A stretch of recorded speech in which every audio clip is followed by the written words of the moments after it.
I don't know if Vel'koz is the first void race to reach Runeterra, but there is certainly no one equal to it in terms of cruel and calculating intelligence.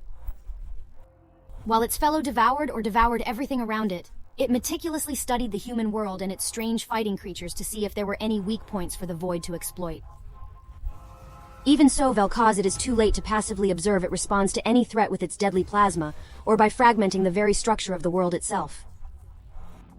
And when the empty eye was asleep in Season 9 because there were too many carry making storms like Garen's bamboo pinwheel, Aphelios didn't know if his hands were tired or Teemo dropped mines. We can't let a potential champion like this be ignored, and Cho'Tyre really understands the horror. Then the ink-splattering lesson plan will be on the shelves. We go to work. Vel'koz the General has appeared many times in the fight for truth with different clans and skills. Especially no season has had a void eye that has let us down. Come with 9 Vel'koz with 3 clans, Void, Multicast, and Sorcerer. Just looking at traits is enough to know if Vel'koz has enough power to carry or not, guys. The Void race will help Vel'koz be able to summon Ra to protect. The Sorcerer gives magic power from which the damage will naturally increase. And finally, Multicast allows Vel'koz to cast the skill multiple times, a perfect combination. In terms of skills, Vel'koz fire a plasma bolt towards the current target that deals magic damage to the first enemy hit. It then splits in two, dealing 50% less damage whenever it passes through an enemy. Those are the basic things we need to know about this squid.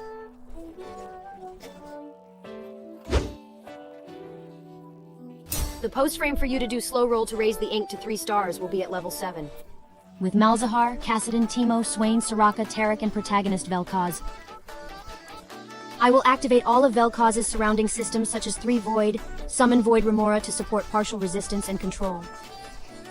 4 Sorcerers to optimize Vel'koz damage, 2 Strategists, Teemo and Swain will help shield allies in the upper 2 rows, and add AP to allies in the lower 2 rows. Teemo must be said to be really too valuable because for only 2 gold it helps to activate Strategist, Multicast, and add the ability to burn the enemy's blood.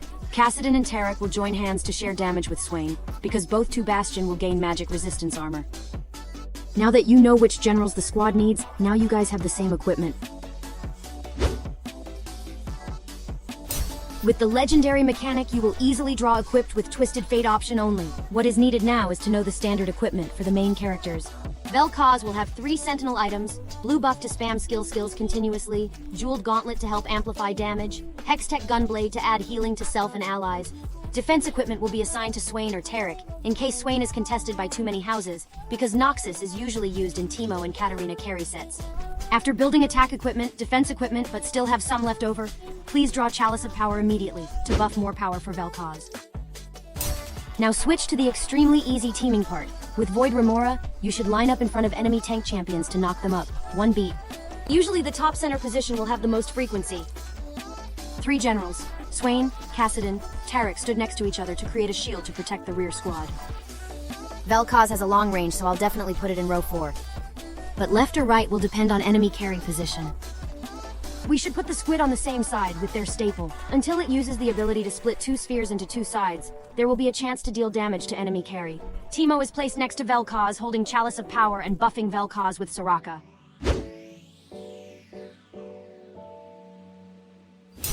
Arrangement is complete. Now let's get to the most important step of deploying this lineup. Before you search for a match, you already know you want to play this team. Then you need to pre-select the legends below. The first choice is Twisted Fate. Just draw enough for carry and tanker first and then calculate later, for example, if you take the legendary Lee Sin or Tam Kench, but if the roll doesn't work, you will lose. And with Twisted Fate, you certainly won't lose. The next nominee is Vhagar.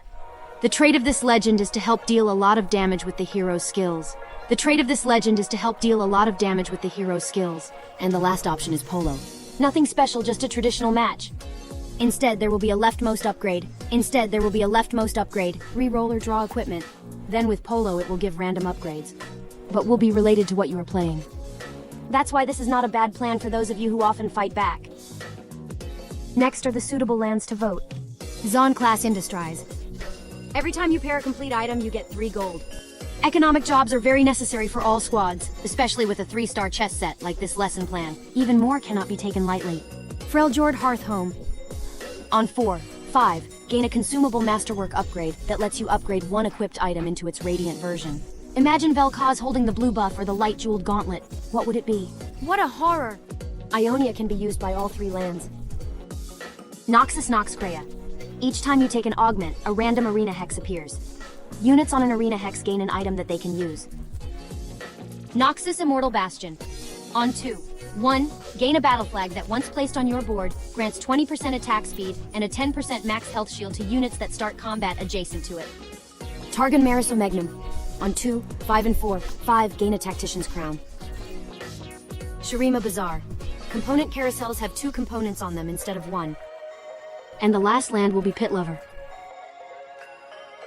The next step is probably the most important and determines the outcome of the match. It's the way for champions to enter the field to build a squad. At the beginning of the game, it is very difficult for you to get Vel'koz, because it's 3 gold. So there must be another sorcerer to take the pawn, and no one else would be Malzahar. We have the beginning of the game like this. Orianna, Malzahar, Cho'Gath, and Renekton. All 4 champions cost 1 gold, so it's not too difficult to own.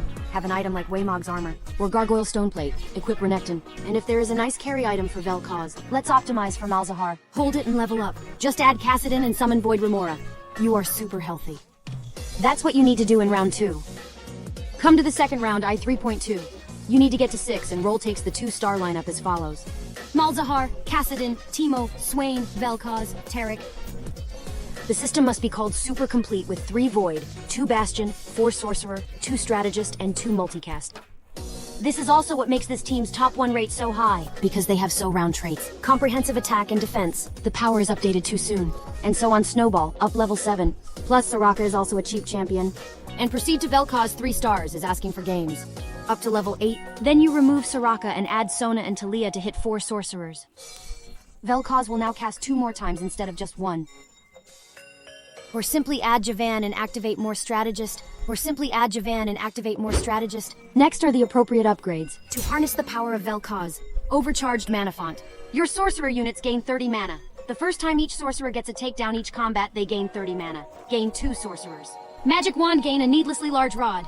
Your units gain 20.0% ability power. Infusion. Your team restores 15.0 mana every 5.0 seconds. Jeweled Lotus. You must be familiar with it already, right? Perfected Repetition. Each time your multicaster units deal ability damage, they gain 5% ability power. Max, 50%, until the end of combat. Gain 2 multicasters. We have gone through how to deploy and the appropriate upgrades. Here's a look at the pros and cons of what to keep in mind. In the 2-dot stage, the game may not start smoothly, but after Eco Gold and Form Stabilization at level 6, then it will be a frame that is considered invincible in the middle of the game, not counting the opponents who have a 4 gold 2-star 3-dot general. This team is rated S. Pretty easy to implement, but the rate of reaching the top as well as reaching the top 1 is extremely high. The downside is the same as the other reroll lineup. If you can't get Vel'koz 3 stars, there will be no damage. Also asked if you're afraid of Rogue. I feel fearless against Rogue, when going up the weight between Vel'koz 3 and Katarina 3 or Zed 3. Before that is all that I concluded in the process of climbing rank I want to convey to you, so that we have more options in the process of climbing rank, create a very diverse playing style. And again, this is a very strong lineup, but still not played by many. So you guys can take advantage of it. And now don't forget to support us with a like, a share, a subscribe, as well as click the bell button to not miss the extremely interesting lesson plans of Season 9. Now goodbye and see you in the next videos.